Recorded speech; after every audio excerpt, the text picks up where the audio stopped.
London কাণ্ডে তো এরা জানে, লন্ডন কাণ্ডে আমার কিছু হয়ও নি। দিদি নিজের লন্ডন কাণ্ডকে লন্ডভন্ড করেছেন।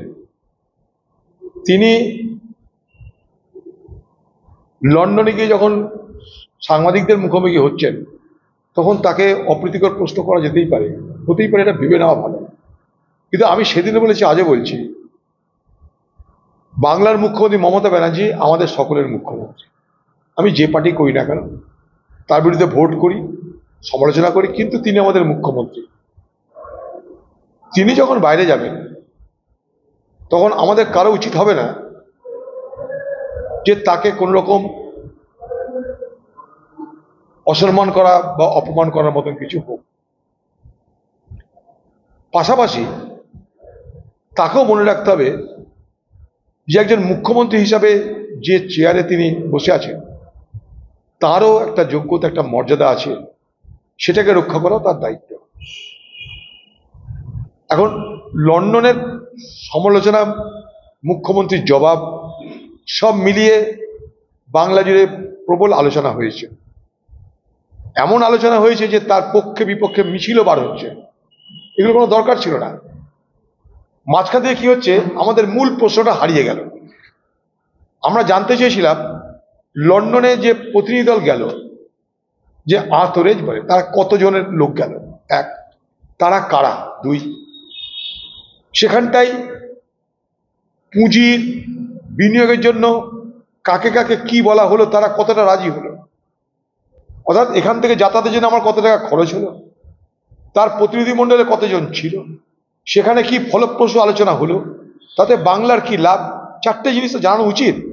তিনি যখন মানুষের টাকায় বিদেশ সফর করছেন, ফিরে এসে তার সরকারের পক্ষ থেকে কিন্তু স্টেটমেন্ট করা জরুরি।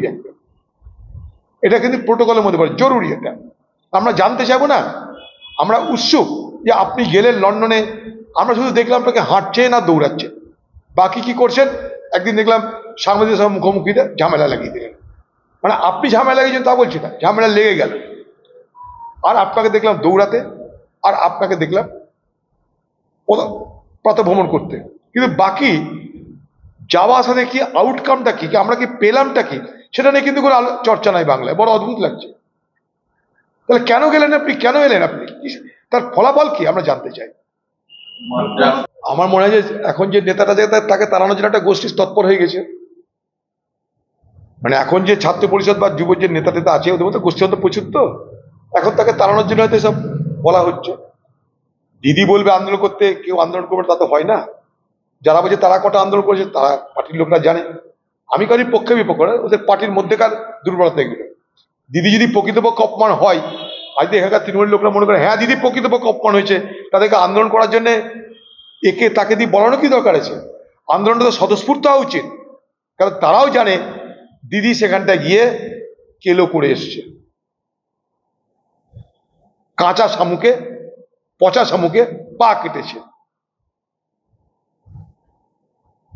পচা শামুকে পা কেটেছে দিদি নিজে।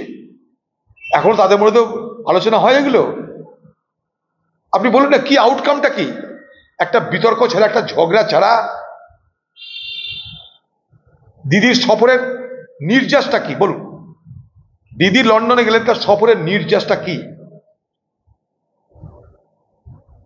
কি নির্যাস, একটা বিতর্ক,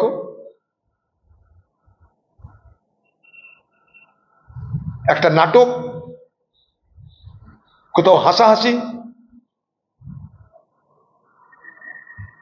দিদি নিজে নিজে ঢোল বাজাতে লেগে গেলেন, আমি যখনটা পেয়েছি জীবনে তা পাইনি। এখন কাকে কি বোঝাবেন বলুন।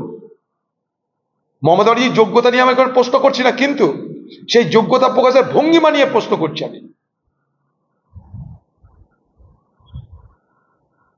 যোগ্যতা প্রকাশের ভঙ্গিমার মধ্যে দিয়ে নিজেকে দেখানোর প্রবণতাটাকে বিসদৃশ লাগে, তাই বলছি কথাটা। আমাদের ভিডিও ভালো লাগলে লাইক এবং শেয়ার করুন, কমেন্ট সেকশনে গিয়ে জানান আপনাদের মতামত। আরও ভিডিও পেতে আমাদের চ্যানেল সাবস্ক্রাইব করুন এবং প্রতি মুহূর্তে খবরের আপডেট পেতে প্রেস করুন বেল আইকন।